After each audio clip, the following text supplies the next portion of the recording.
The following presentation is brought to you by Discovery Education, leading the world of digital and video learning. Discovery Education, connect to a world of learning.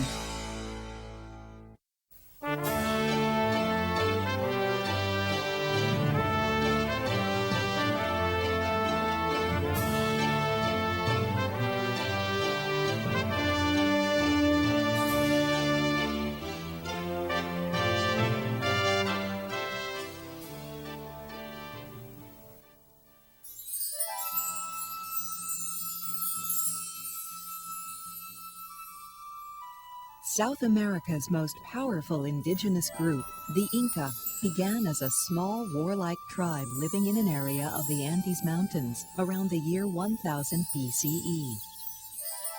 Within 4 centuries, the Inca dominated other nearby groups and expanded their rule into an empire that controlled almost the entire western region of South America. The structure of their empire was highly organized.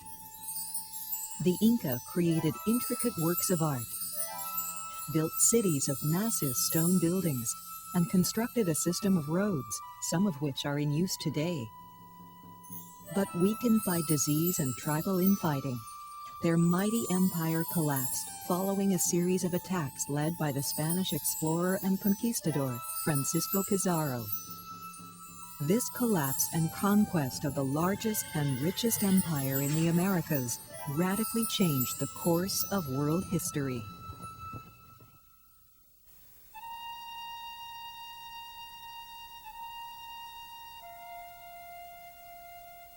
At its peak in the late 1400s, some 20 million people of diverse cultural and linguistic backgrounds were subjects of the Inca Empire. Its capital city was Cusco, located in what is today the nation of Peru. Cusco was situated at the meeting point of the empire's 4 political districts. Each district was governed by a member of the emperor's family. The Inca take their name from the title of their ruler. Each emperor was known as the Inca. The people believed the emperor was descended from their gods, and he ruled with absolute authority. In 1438, following an invasion by neighboring tribes, the 9th Inca ruler began an enormous expansion of the empire. He conquered much of the mountainous territory to the south of Cusco and reorganized Inca social and political life so that he could manage this vast domain more efficiently. Later emperors continued to expand Inca control. The empire spread from the Andes Mountains to the arid deserts of South America's western coastline and to the eastern rainforests. The Inca introduced their native tongue, Quechua, as the official language of the empire. One way the Inca maintained control in colonized areas was to move entire communities of loyal subjects into the conquered territories. They often moved groups of defeated people into established Inca communities where they could be more easily controlled. The empire levied taxes on its population. Men paid some of their taxes by serving in the military, working in the mines, and laboring on government construction projects. They constructed new public buildings, carved out agricultural terraces for farming, and maintained the roads. In fact, Inca communities were linked by roughly 14,000 miles of roads that were built and maintained by taxation-based labor. The Inca traveled by foot.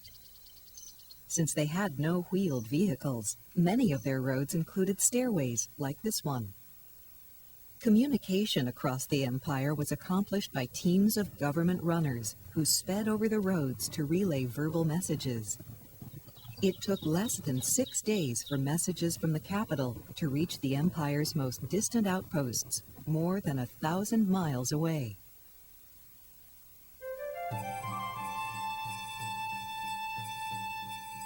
Much of the land once occupied by the Inca Empire is extremely rugged and is crisscrossed with deep canyons and rocky ridges.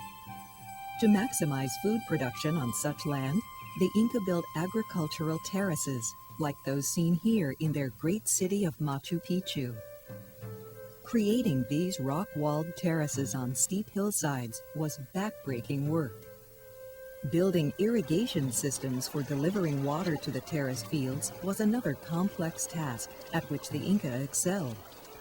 Their skill in mathematics aided them in designing and building these complicated systems. Inca construction projects usually involve moving huge rocks over substantial distances and then using bronze and stone tools to carve the blocks so precisely that no mortar was needed to hold them together. Such stone buildings housed the emperor and other government officials. Most of the empire's population dwelt in much simpler structures, similar to this one. The Inca were an agricultural society. Like many of their descendants, they raised maize along with squash, beans, and potatoes. This is another native Andean crop grown by the Inca, the coca plant. They cultivated coca for its leaves, which they chewed to reduce fatigue and hunger. All crops were subject to taxation. Farmers kept 1/3 of their harvest and delivered the rest to government storehouses, where it was held in reserve in case of a drought or other disaster. The Inca had no written language, but government officials recorded information on a tool called a quipu.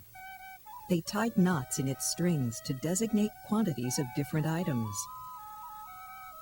Before the arrival of the Spanish in the 1530s, the Inca had never seen horses, cows, or sheep. Their main domesticated animals were the llama and the alpaca. These closely related species are members of the camel family. Each species is still highly valued. They are well suited to the terrain of the Andes. Llamas can carry heavy loads. It is estimated that some 300,000 llamas transported silver ore from Inca mines in the early 1500s. Llamas and alpacas also provided the Inca with meat, as well as with warm, soft wool. Here we see some descendants of the Inca shearing wool from their flock for cloth making. After they have gathered and cleaned the wool, they convert it into long strands of yarn by an age-old technique called spinning. Once a large amount of yarn has been spun, it is colored in a boiling pot of dye. Then weavers turn the dyed yarn into fabric on simple hand looms like this one. The Inca valued finely woven cloth more than gold and often used it like money as a medium of exchange. In fact, the main way that Inca women paid their labor tax was by weaving cloth for the government.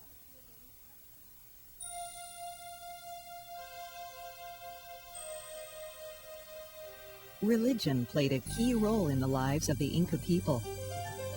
They regarded many places and things as sacred, including certain mountain peaks, stones, lakes, historical places, and even mummies of the dead.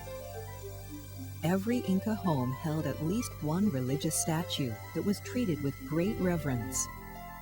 They worshipped Inti, the sun god, as well as a goddess of the sea and water, and an earth goddess of the rocks and soil.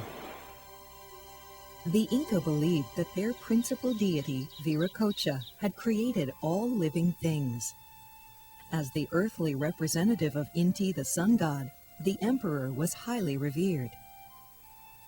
Large numbers of priests ensured that people followed the proper religious observances, and the emperor's brother or uncle served as the empire's chief priest. Inca religious ceremonies were often accompanied by dancing, music, feasting, games, and songs. Most ceremonies were held to mark special state occasions, to celebrate important seasonal events such as harvests, and to pray to the gods for special favors. Crops and pieces of cloth were commonly burned as offerings. Llamas were often sacrificed to the gods. Human sacrifice was almost unknown and resorted to only in times of great crisis. Many religious rites focused on divination, that is, trying to see into the future.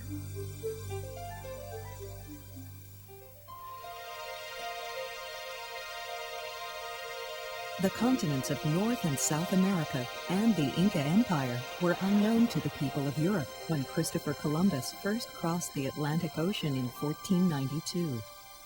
And the Inca, of course, had no knowledge of Europe or Europeans. Columbus actually came ashore in South America during his third expedition in 1498. However, since his primary goal was finding a sea route between Europe and Asia, Columbus had little interest in exploring South America, even though he believed he had reached a new continent. That focus on Asia was the reason Spanish explorers ignored South America during the waning years of the 15th century, and why Columbus expended so much effort investigating the Central American coastline and the Caribbean islands. While exploring the Caribbean during his first voyage of discovery, Columbus founded a Spanish colony on an island that he named Hispaniola. In 1502, the Spanish explorer Francisco Pizarro arrived on Hispaniola, where he served in the military. On an expedition to Colombia in 1509, Pizarro joined forces with another Spaniard, Vasco Núñez de Balboa. 4 years later, Pizarro accompanied Balboa on an expedition across the Isthmus of Panama in search of an ocean they called the Southern Sea. Today, the 51-mile-long Panama Canal follows nearly the same route taken by the members of the Balboa expedition, who became the first Europeans to see the Pacific Ocean from its eastern shores. In 1519, Francisco Pizarro returned to that area and helped found the Spanish outpost of Panama City. While Pizarro worked on the construction of Panama City, a major conflict was taking place to the north in Mexico. There, in 1521, the forces of the Spanish conquistador Hernán Cortés and tens of thousands of his Native American allies conquered the powerful Aztec Empire. Cortés destroyed their magnificent capital city, Tenochtitlan, and on its ruins built Mexico City, the capital of the colony of New Spain.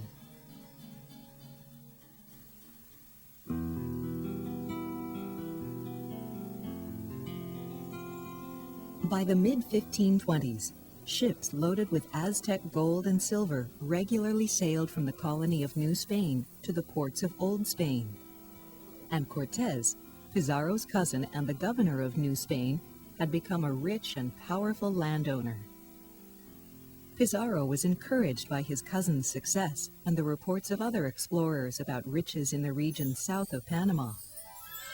Pizarro and his partners, Diego de Almagro and Hernán de Luque, mounted 2 expeditions in 1524 and 1528. These voyages met with only limited success. Pizarro appealed to King Charles I of Spain to grant him rights for a 3rd expedition.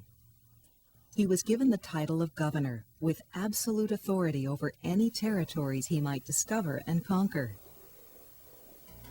He arrived in South America with 180 soldiers and was soon joined by another group of about 85 conquistadors, led by another Spanish explorer, Hernán de Soto.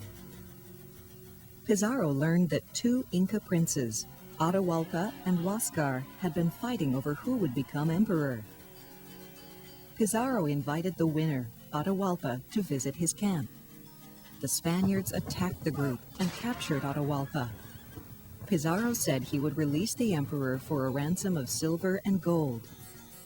When the ransom was paid, Pizarro went back on his word and ordered Atahualpa's execution. A Spanish priest named Vicente de Valverde promised Atahualpa an easier death if he converted to Catholicism. So the emperor was baptized, christened Juan de Atahualpa, and then killed in the presence of Pizarro. Atahualpa's huge ransom, which would be worth $100 million today, was divided between King Charles I of Spain, Pizarro, and de Soto. In 1534, the Inca capital, Cusco, fell to the conquistadors. As a direct result of the fall of the Inca Empire, Spain began to rule the land and people of what are now the nations of Ecuador, Peru, and Bolivia. Within a few decades from their base in Peru, the Spanish conquered the lands now occupied by Chile and Argentina as well. As the conquistadors took over in South America, they introduced the encomienda system of land ownership, just as they had done in Mexico and the islands of the Caribbean. Under this system, the lands of the native people were divided up and awarded to faithful Spanish subjects. The colonists expected the Inca to abandon their traditions, abide by Spanish rule, and provide free labor, working on the farms and in the gold and silver mines. In exchange, the Inca received instruction in the Spanish language and Catholic faith. A year after the fall of the Inca Empire, Pizarro founded the city of Lima, Peru, and built this huge cathedral. As governor of Peru, he also constructed an official governor's palace. Lima became one of the most crucial Spanish cities in the Americas. For more than 200 years, it was the administrative center and capital of the colonial district known as the Viceroyalty of Peru. On June 26, 1541, while working in the governor's palace, Pizarro was attacked by followers of Almagro, his former partner. There, the conquistador who had so altered the history of South America died by the sword, as had so many of his adversaries before him. The Spanish erased a great deal of the Inca legacy by destroying their artworks and buildings and forcing the people to abandon their ancient beliefs. However, much of the culture remains, from the 10 million individuals who still speak Quechua, the Inca language, to those who preserve their traditional ceremonies and customs.